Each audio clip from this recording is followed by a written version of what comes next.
sax dafa mel ni c'était pas l'information n'était pas trop confirmée.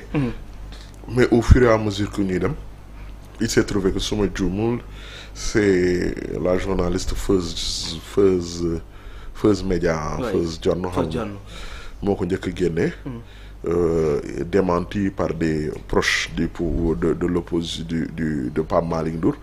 Mais au fur et à mesure que muy dem la journaliste a sorti des informations yu wane ne li kii di mu wax nii kat dëgg la dem na ba wax li mu soloo nag yooyu.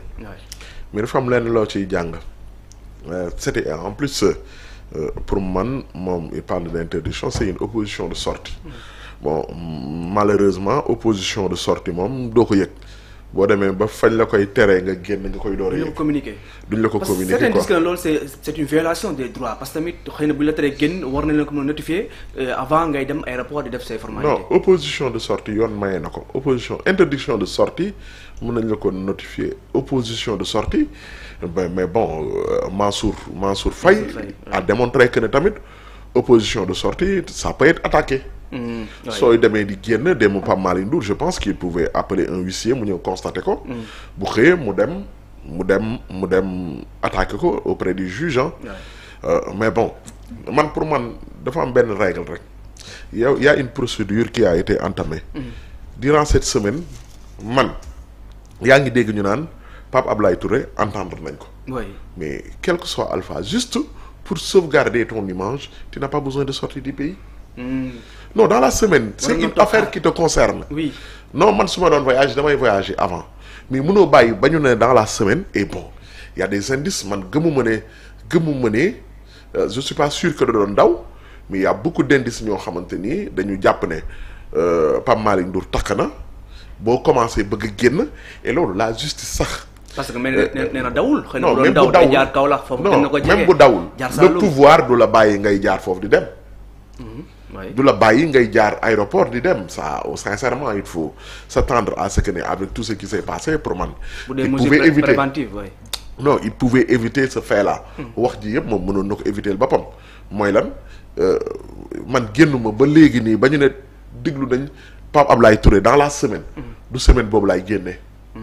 Non du semaine boobu laay génne sinon je m'adresse à ce que ne du ma génn di parce que imaginez du jour au lendemain on voit Pape Malick Ndour à l'extérieur avec des photos ou des selfies le pouvoir peut être attaqué comme il a été très attaqué et même parfois même fragilisé par la sortie de Madiambal Diagne.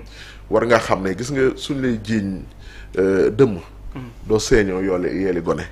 Pour man daal Pape Malick Ndour war na xam loolu pour man même suñu demee ba nga xam ne man c'est l'histoire Pape Malick Ndour Pape Ablaye Touré c'est une histoire bu ma xam ne daf may intriguer trop parce que moo tax en fait j'attends la décision que justice se fasse parce que Pape Ablaye Touré dafa am lu mu wax il a été torturé. Ça on n'en disconvient pas. Il a été torturé et violenté. Mais man bu doon may Pape Ablaye Touré Pape Malick Ndour sax mais du ma ko porter plainte pourquoi ma koy porter plainte je vais porter plainte contre la gendarmerie. Parce que non Pape Malick Ndour kenn moo na wax ci di koy dóor ne Pape Malick Ndour moom moo ko yónni. te grand loolu tamit c'est très fragile comme preuve quoi. Parce que grand man doo ma yónni ne ma dóoral ma diw may dem di dóor kooku naan laan diw moo ma yónni. en tant que takk der. waaw en tant que déedéet du ma ko def. te en plus bu ñu ñëwee ba gendarmerie taxaw fekkee ko gendarmerie fekkee gis ñu doon torturer mu bàyyi leen ñu dem mais la gendarmerie elle est complice. su fekkee loolu am na. xawma Pape Malick Ndour moo ko def wala defu ko mais pour man dans ce dossier là su dee ni ñu ko déggee yëpp ci la gendarmerie est beaucoup plus impliquée que Pape Malick Ndour. Il faut oser le dire quoi. ni ko Pape Ablaye Touré expliqué. ni ma ko expliqué. oui. man su ma doon takkal gendarmerie laay takkal du ma takkal Pape Malick Ndour parce que la gendarmerie elle est là c'est une gardienne de la stabilité. C'est une gardienne même de la paix sociale, c'est une gardienne de sécurité des gens. Mënoo fekk nit ku ñuy torturer dóor ko ba damm kii bi ba entre la vie ou la mort nit ñëw torturer ko nga gis ne dañ ko torturer ñu ñëw jox leen ko yéen ngeen jël ko. Est-ce que yaa ngi dégg bu baax. te moom il a des noms te gis nga la même chose s'est passée durant la semaine. Avec les gars de Pastef. bi ñu falee le commissaire Lamarana Diallo au niveau de l'aéroport Blaise Diagne nga dégg ay nit ne kii moo doon torturer mais léegi nag si doon torturer nag léegi su doon yéen moo leen doon torturer et après mais da ngeen dem nga porter plainte. oui.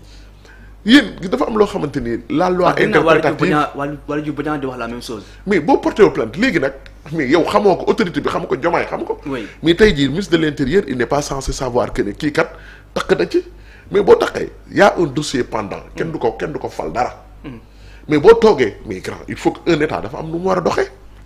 nit tooñ na la demal ci kay atte nga ne diw tooñ na ma ñu ouvrir un dossier bu ñu tijjee un dossier ci képp ku mu mënti doon kooku moom kenn du ko fal lu loolu dafa jeex.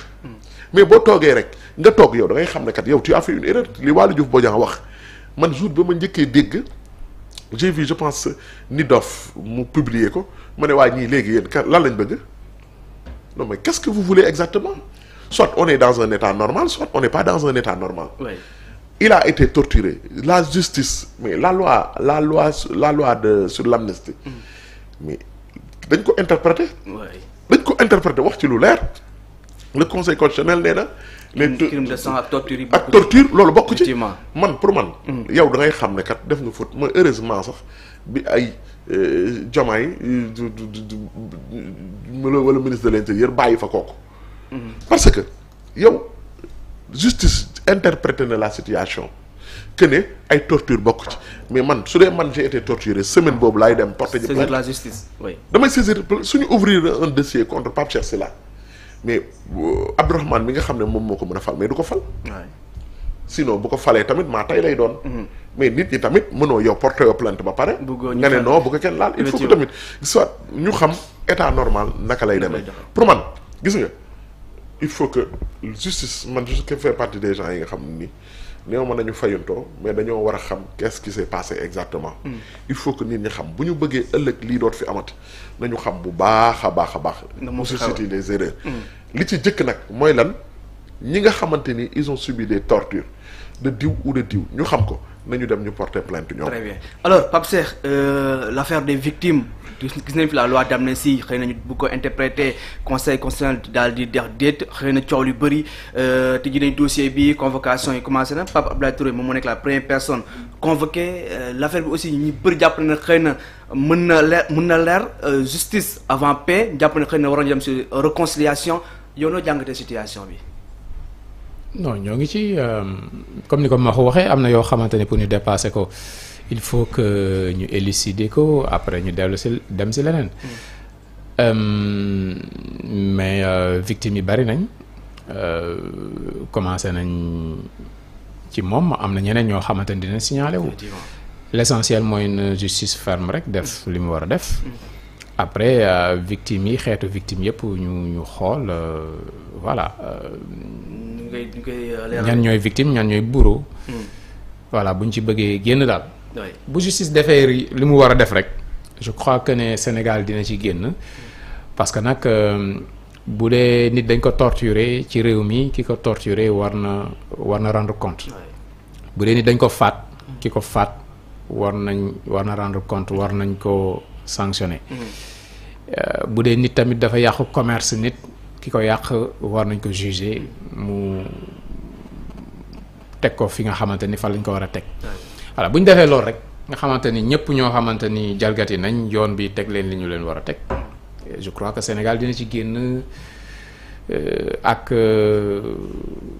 plus de maturité et plus de certitude ci wàllu yoon pour bu ñu amaatee présidentielle ku nar a def naka sul doon ne bu ma ko defee lii mën na ma ci fekk kon challenge la encore une fois ci suñu institution bi di justice bu ko relever rek c'est bien. d'accord président Macky Sall en tant que ancien président bi nga xam ne nii bu lépp doon xew moo fi nekkoon la mu war a mën a nekk son degré d'implication parce que tamit ñu bëri dama dégg su mel ni Waly Diouf Bodiang jàpp na xëy na le président Macky Sall dañu ko war a jëli directement indi ko juger ko teg ko ci kanam yoon parce que tamit lépp lu fi mën a xew c'est lui le coupable. Bon moom noonu la gisee.